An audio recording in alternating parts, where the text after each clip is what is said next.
Hello and welcome to the first part of GCSE Sikhism practices. So today what we're going to try and do is be able to describe the importance of worship and prayer within Sikhism as those two fundamental parts of Sikhism practices. We're going to try and explain the role and the functions of the Gurdwara. So this is going to reference some things we have spoken about in the beliefs and teachings lessons, but just look a little bit deeper into the role of the Gurdwara and how it can actually support a community. We're going to try and apply quotations and key practices to exam-style questions. So we're going to look at those different practices, and we're then going to try and answer exam questions based on what we do in today's lesson. So worship in Sikhism, it reminds the Sikhs that of God, and it strengthens their connection to the Waheguru. Now, in the beliefs and teachings lessons, we spoke about the fact that actually God is this greater consciousness that every living being is part of.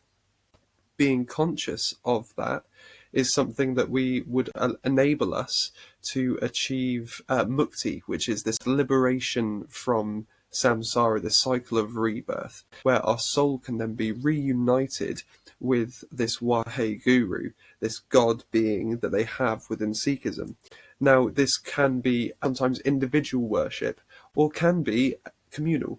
This means that it could either be somewhere that takes place at home or in the Gurdwara, in the place of worship for Sikhs, where they might be able to feel that stronger connection on the basis of being part of a community, a collection of like-minded individuals. But also being at home, you can have that personal connection as well. You can develop that deeper personal connection through private prayer. You can be more open and honest with the Waheguru. Now, the key word here is worship. Now, if you don't actually know what worship means, it's literally just devotion and reverence shown to God. So it's just showing respect, showing love and admiration for this being, which is kind of what we see across a variety of different religions, is this concept of worship coming back up again. We see this quote here from the Guru Granth Sahib: remembering God, one finds peace. This idea that if you are focused on God in that meditation, in that prayer, you will be able to achieve mukti and that liberation from the cycle of samsara, that liberation from this suffering of the world that we live in, so you can exist on a spiritual plane as part of the greater consciousness. So they have this belief then in daily prayers. Now, they're encouraged to say specific prayers at set times each day. Now, this is very similar to religions such as Islam, who have their their Salah prayers, their 5 daily prayers they have to say. But these prayers are often recited down at dawn, evening, and then before they go to bed. So the idea is that they are praying to God when they first wake up. So the first thing they do when they wake up is pray to God. In the evening, once they've gone through their entire day, they're going to say thank you for allowing them to get through the day and giving them the strength to do so. And then just before they go to bed, again, just one last prayer, just again to have their final thought of the day being the Waheguru. So having it at the start of the day, at the end of the main part of your day, and then before you go to sleep, it just shows that the Waheguru is constantly going to be on your mind. You're constantly reflecting on your relationship with God, and you're trying to ensure that you can achieve mukti in the best way possible. Now, this concept of having those set prayers is an idea called nitnem. These are the daily prayers that the Sikhs are expected to recite. So when they say these prayers, they're saying the nitnem prayers that specifically designated for these specific times of day. So it also gives them a set structure as well to live in accordance with. It gives them that routine that they can be constantly in communication with God. And we see then again another quote from the Guru Granth Sahib: he who calls himself Sikh should wake up at dawn and meditate on God's name. So it's actually instructed that if you want to be a Sikh and you want to consider yourself a Sikh, this is an expectation upon you. So this is more than just something that's recommended. This is an actual expectation from the final living guru of the Guru Granth Sahib. It's really important that Sikhs do these nitnem prayers when they are told to do so. So what I thought we'd do then is having a little bit of a look into a 4-mark question. Now, these do pop up from different exam boards. I'm going to go through a very basic structure, and depending on the exam board, you might need to give a little bit or a little bit more, a little bit less element, depending on what it is you're looking for. So what I've decided to do instead is give you sentence starters and rough ideas of things that you could mention within there. So the first thing you want to do is have a point.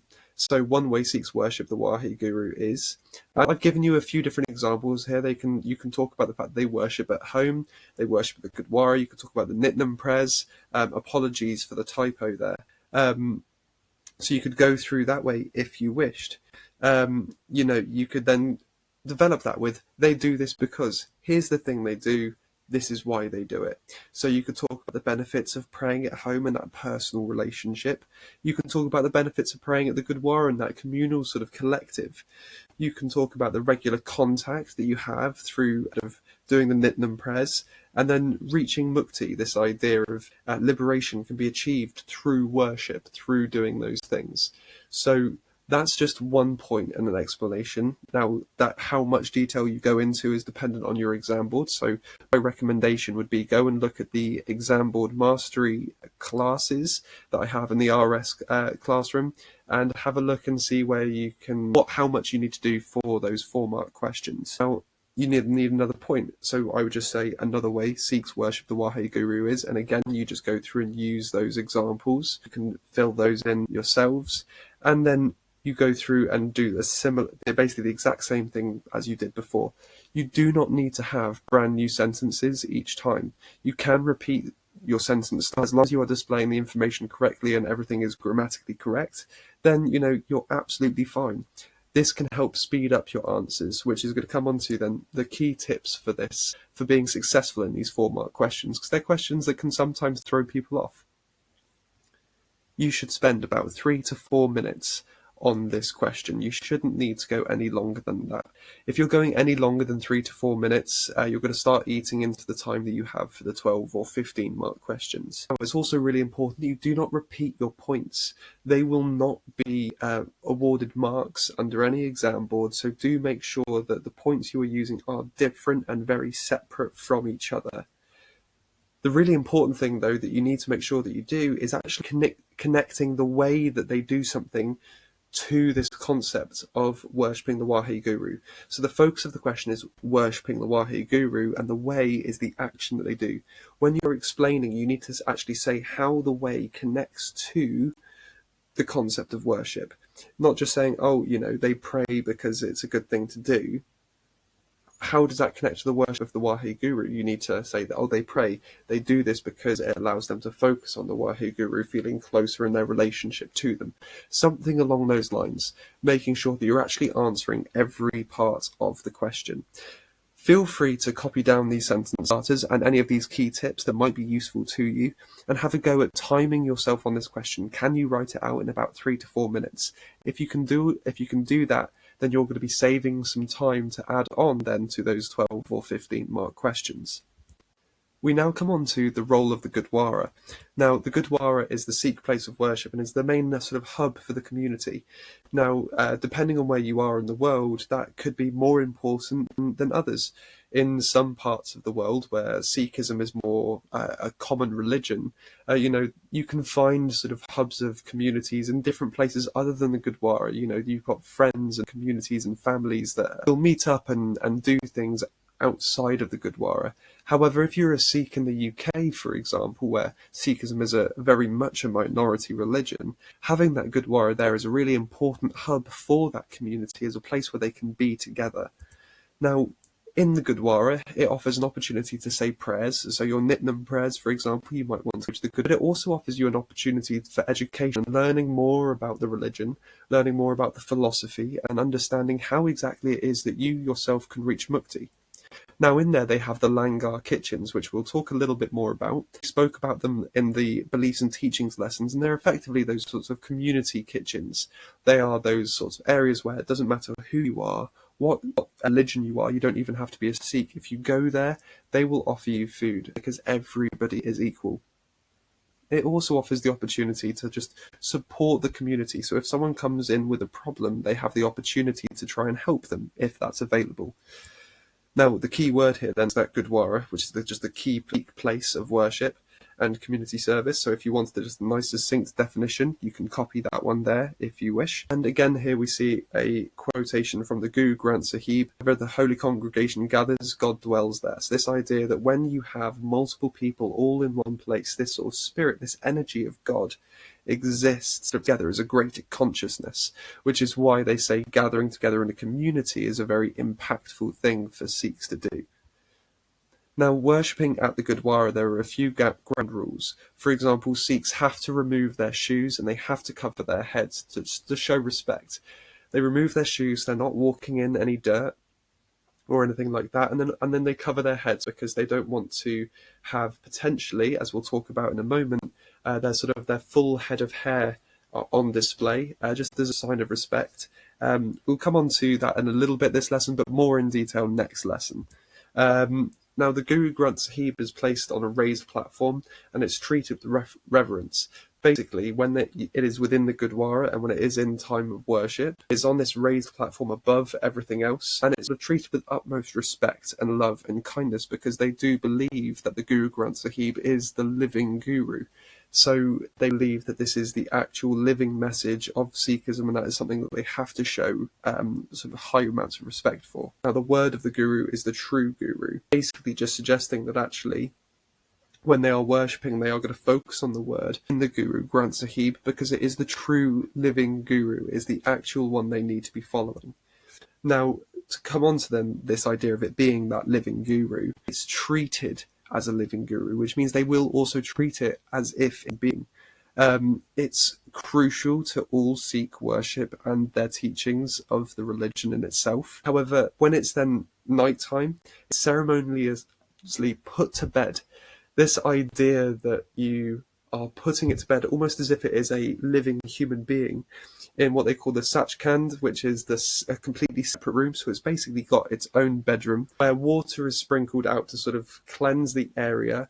And then they've got the Chawar Sahib, which is kind of like a whisk almost, but it's more like a sort of a fan, basically. It's waved over it as a sign of respect. So nothing is landing on the Guru Granth Sahib. They wave it over the top of it to stop anything from contaminating it or getting it dirty. It just goes to show how much respect they have for this particular book, this particular living Guru.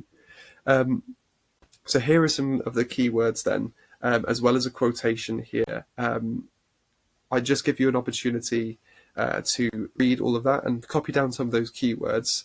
Now, that quotation is just a similar translation of the quotation we had previous, this idea of it being the true Guru. It's this idea of it being that living Guru.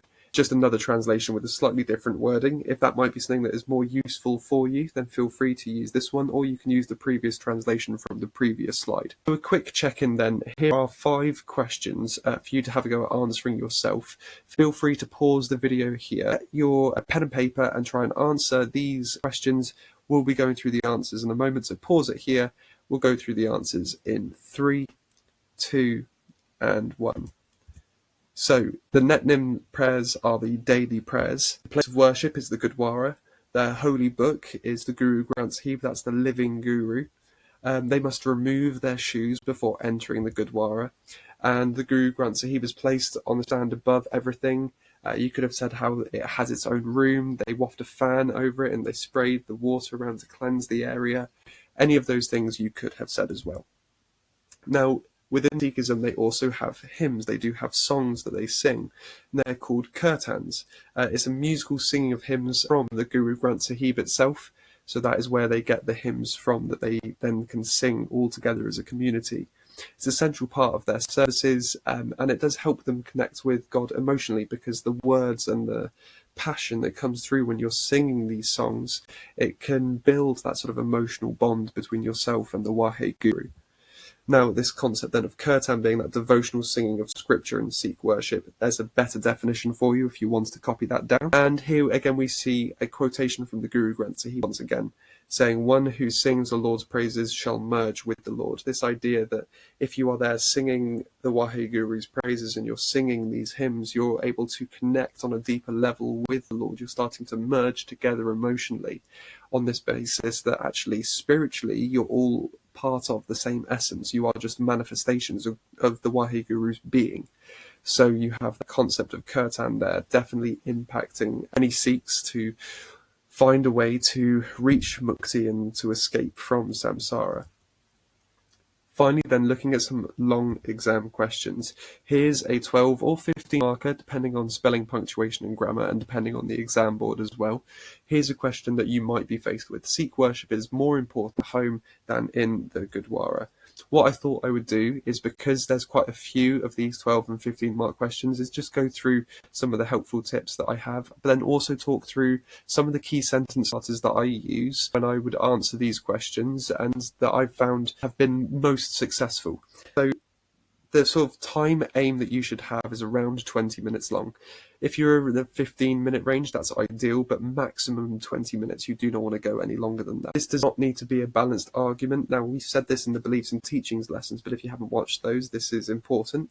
Sometimes it's easier to have an unbalanced argument, having 3 points on one side, 2 points on another. This helps you evaluate the answers a little bit more. An answer that has more written for it is more likely to be convincing because you have more to say about it. So it can help you when it comes to writing out a conclusion, which we'll talk about in a moment, just to sort of focus on particularly one side or the other. It saves you from sitting on the fence. You want to make sure that you're using evaluative language throughout. Things like right or wrong, strong or weak, robust or limited. Those sorts of buzzwords throughout your answer is going to really stand out to someone marking your exams, so they can maximise the amounts of marks they're giving you. Make sure that you do reference your quotations. If they're from the Guru Granth Sahib, you don't need to necessarily say specifically what page in there, but to be able to say that it is where it's from is definitely a really helpful thing for your answers. As I said with the conclusion, don't sit on the fence. It's really important to make sure that you're actually coming to some sort of conclusion and not just saying, well, some might say this or some might say that. You need to actually say which one is more convincing. You can somewhat sit on the fence and say that they are both equally as important. However, to just end it as saying, oh, well, some people would say this and some people would say that, isn't a conclusion. You're just summing up the points that have been there as well. You haven't actually come to an idea of which is better or are they equal. So trying to land on either one side or the other is the best place for you to be. Even going down the middle can sometimes be a little bit risky because the marking of these exams are open to interpretation when it comes to the mark scheme to an extent. So you just want to make sure that you're not doing anything that could potentially reduce your marks because you've not quite met the idea of that particular exam marker. Now, if you are pressed for time, this is for those people who are just needing to get those last few marks in at least two sides of the argument with at least one quote. If you can give 1 point evidence explain and 1 point evidence explain on the other side, that can still get you up to 8 or 9 marks. Now, that could be something that can be done pretty quickly. Definitely don't need a full 15 minutes for that. So if say you've got like 5 to 8 minutes left, and you know you can't get a full one in, get 2 sides of the argument down. If you only get one side of the argument, you're capped at 6 marks. So if you just get a little bit of an extra side of the argument in, even if it's only a couple of sentences, that can push you into the 7, 8, potentially even 9 marks, depending on how much you get done. So it's just a little sort of bit to get you those few extra marks to sort of help you get up that grade boundary. Then also make sure that you read the question. As somebody who marks for the AQA exam board, the number of times where I'm reading an answer where somebody's gone on a point and they've got so lost with it that they are no longer answering the question, it can be a really difficult thing to do. So make sure you read the question really carefully. Make sure you understand exactly what it is that it is asking you when it comes to answering this question. So these were some of the sentence starters that I spoke to you about earlier on. Feel free to pause the video here just so you have an opportunity to copy them down. Where it says insert religion, obviously in this case you would use Sikhism, and where it says insert SOA, that's a source of authority. So that would be a quotation or a story or a particular teaching that could be found within a particular holy book, and that's where it says sort of insert quote. Obviously you can also, as it says in the second evidence sentence, if you wanted to then say where it says this particular story or teaching, you can also do that if you can't think of a direct quotation. Your explain should always start with the word this. Whenever you do that, it means that whatever you're going to say is related to what was said previously, meaning that you're always giving that further development on the idea that has just been said. The final thing then is to make sure that you use that sort of evaluative language, as we said earlier, but not just saying, oh, this is a strong argument, this is a weak argument, but actually saying because, making sure that you get that sentence, that word in there because, and giving an actual reason as to why it's a strong or weak argument. Saying it's strong or weak isn't evaluation unless you give a reason as to why. So make sure that you always go, this is a strong argument because, this argument has weaknesses because, this is a robust, you get the idea. Always make sure that you are developing your evaluation further than just, it is strong, it is weak. So to sum up now, by now you should be able to describe the importance of worship and prayer within Sikhism. You should be able to explain the role and functions of the Gurdwara and apply those ideas then into exam-style questions. I hope this video has been useful for you. Keep an eye out for part 2 of Sikhism practices. Thank you very much, guys, and I will see you in the next one.